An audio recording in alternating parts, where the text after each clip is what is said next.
Hai, halo. Selamat pagi, semoga Anda berbahagia dan selalu diberikan kesehatan dan dirahmati oleh Allah Subhanahu wa taala.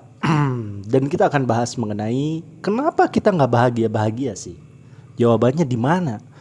Kenapa saya mencari uang yang banyak tapi ujungnya nggak bahagia? Kenapa saya mencari calon pendamping tapi ujungnya nggak bahagia? Banyak hal yang diusahakan oleh manusia tapi tetap aja nggak bahagia. Kenapa ya? Kita bahas.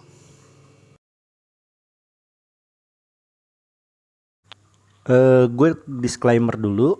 Mungkin nanti pada saat video agak acak-acakan kosakata gue, ya mohon dimaklumi karena gue nggak pakai skrip, langsung ada di kepala gue dan langsung di-shoot oleh video.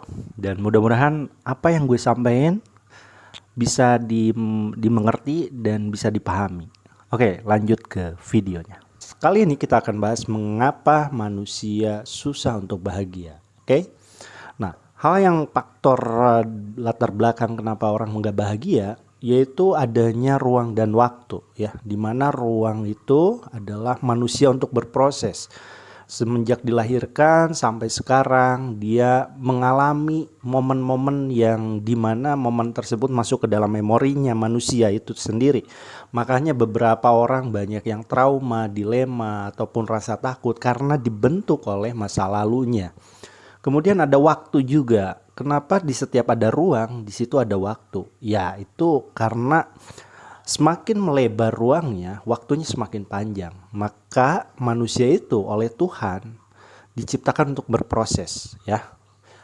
Kebayang kalau nggak ada ruang dan waktu, sesuatu yang kita inginkan itu cepat terkabul tanpa adanya proses, itu nggak bakalan disenangi oleh Tuhan. Makanya kenapa Tuhan memberikan banyak contoh-contoh Nabiullah yang kita sebagai manusia untuk mengikuti ajarannya, yaitu untuk tidak salah kaprah mengenai pengertian dari kehidupan. Oke, simpelnya, kenapa anak kecil itu nampak bahagia? Ya, kenapa anak kecil itu nampak bahagia? Which is banyak pernyataan bahwa anak kecil itu hanya alam bawah sadar yang atau subconscious yang mereka miliki. Akhirnya apa yang diserap sama anak kecil itu cepet banget. Beda dengan orang yang dewasa, udah punya keluarga, kemudian udah punya anak, itu agak susah untuk menyerap sesuatu atau memori. Nah, kuncinya ada satu sebetulnya. Kita belajar simple aja. Saya giring Anda untuk belajar untuk bahagia sekecil apapun, ya. Nah, anak kecil dengan orang dewasa itu bedanya adalah di spontanitas, ya. Jadi anak kecil itu berpikir spontan. Pada saat dia jatuh dia langsung menangis.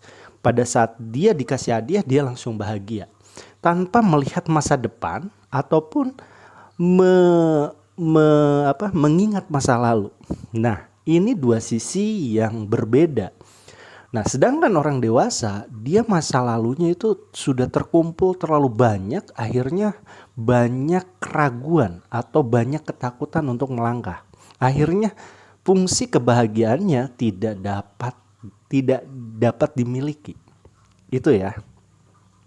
Nah, berbeda dengan anak kecil, pada saat anak kecil itu dia akan berpikir spontanitas. Apapun yang terjadi detik ini, beda dengan orang dewasa. Pada saat dewasa dia akan penuh dengan pertimbangan.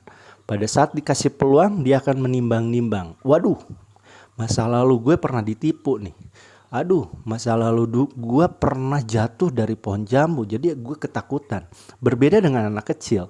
Anak kecil dia melakukan secara spontan, secara refleks. Akhirnya di mana anak kecil itu melakukan sesuatu tanpa kontrol, ya, karena dia belum mencoba, memorinya masih kosong. Maka hati-hati buat orang tua pada saat memberikan input kepada anak-anak kita, itu akan berbahaya sekali. Maka dari itu saya selalu anak saya usia 6 tahun, maka selalu saya inputkan mengenai petualangan untuk melatih motoriknya supaya nanti ke depannya tidak ada rasa takut bahkan trauma. Dan mungkin setiap Sabtu atau Minggu saya ajak naik gunung ataupun camping di alam terbuka. Fungsinya buat apa? Untuk melatih motorik dia supaya nanti pada saat dewasa dia tidak ada ketakutan dalam artian positif. Kemudian dia bisa mengalami proses bahwa kehidupan itu tidak mudah untuk didapat, tapi ada proses di mana menginginkan sesuatu itu harus dengan perjuangan. Nah, saya aplikasikan pada saat naik gunung ya, pada saat di outdoor. Dia harus mendaki dulu, dia harus istirahat dulu. Kadang-kadang manajemen logistik kita harus pertimbangkan supaya apa? Supaya tidak supaya dia bisa mengelola manajemen dirinya gitu ya. Nah, lantas bagaimana? Apakah kita harus menjadi orang tua untuk anak kecil untuk bahagia, atau kita menjadi diri sendiri saat ini penuh dengan ketakutan, penuh dengan kekecewaan, penuh amarah? Simpelnya, mungkin tadi terlalu panjang deskripsinya, tapi saya akan bahas yang paling simpel untuk bahagia. Kita ada di 3 waktu. Waktu yang lampau, waktu sekarang, dan waktu yang akan datang.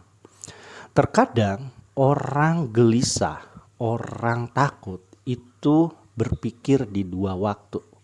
Waktu yang akan datang dan waktu yang lampau. Sedangkan mereka lupa waktu yang sekarang dia tidak nikmatin. Itu kesalahannya. Padahal banyak orang yang menakutkan masa depan, tapi nyatanya tidak ditakuti. Bahkan ada beberapa teman saya yang dia menakutkan masa depan, pendidikan anaknya, pekerjaannya, nanti pensiun gimana. Tapi toh nyatanya dengan berjalannya waktu dia diberi rizki oleh Tuhan, bahkan lebih gitu. Nah, jadi terkadang masa depan itu tidak sesuai dengan apa yang kita pikirkan. Kecuali kita berpikir tentang masa lalu, masa lampau. Kalau masa lampau terus dipikirkan, apalagi sesuatu yang tidak menyenangkan, itu akan berpengaruh terhadap langkah kita. Ya. Supaya apa? Supaya kita mengevaluasi diri. Tapi kalau kebanyakan kita berpikir di masa lampau, maka langkah kita akan tersendat. So, kuncinya, jangan berpikir di masa depan terlalu banyak. Boleh kita menetapkan tujuan untuk masa depan, tapi jangan terlalu dipikirkan. Ya, apalagi rasa takut tentang masa depan, jangan dipikirkan. Toh, kalau kita menentang tentang konsep rezeki, kita nggak usah makan dari rumah, kemudian kita banyakin silaturahmi, yakin suatu hari nanti ada orang yang akan ngasih makan. Kalau nggak percaya silakan. Tapi banyakin silaturahmi ya. Jadi intinya jangan terlalu berpikir di masa depan. Karena masa depan masih misteri. Ingat, masa depan masih misteri. Oke? Kita nggak tahu mungkin 1 menit yang akan datang, 1 jam yang akan datang, 1 tahun yang akan datang, bahkan puluhan tahun yang akan datang, kita nggak tahu. Tapi kita boleh menetapkan tujuan supaya patokan untuk standarisasi hidup kita, boleh, tapi jangan terlalu over untuk memikirkan masa depan. Kemudian yang kedua, jangan terlalu memikirkan masa lampau, karena apapun yang lu lakuin itu sudah jadi sejarah, mau diulang lagi susah.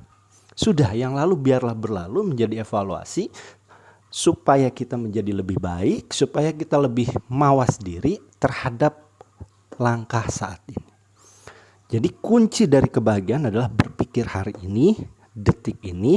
Kalau lu lagi makan, nikmatin makan lu. Jangan pikirkan masalah kerjaan, jangan mikirin masalah di rumah, nikmati saat ini. Kalau lu lagi sama keluarga, jangan bawa pekerjaan lu ke dalam rumah, pikirin, lihat muka anak-anak lu, lihat muka bini lu, nikmatin dan syukurin saat itu juga. Kalau lu lagi naik motor, nikmatin angin yang berhembus ke dalam tubuh, betapa nikmatnya udara yang kita hirup gitu. walaupun macet-macetan, karena kondisi saat itu lu lagi macet, nikmatin aja. Atau lu lagi banyak hutang, ya itu kondisi saat ini lu lagi banyak hutang, ya. Tapi langkah lu berusaha untuk melunasi, tapi lu nikmatin.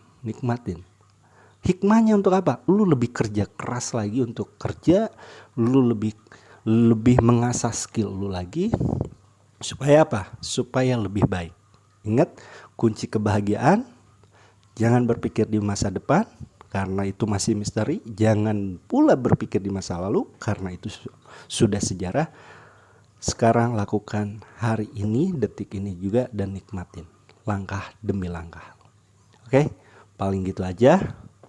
See you, bye-bye. Semoga makhluk berbahagia.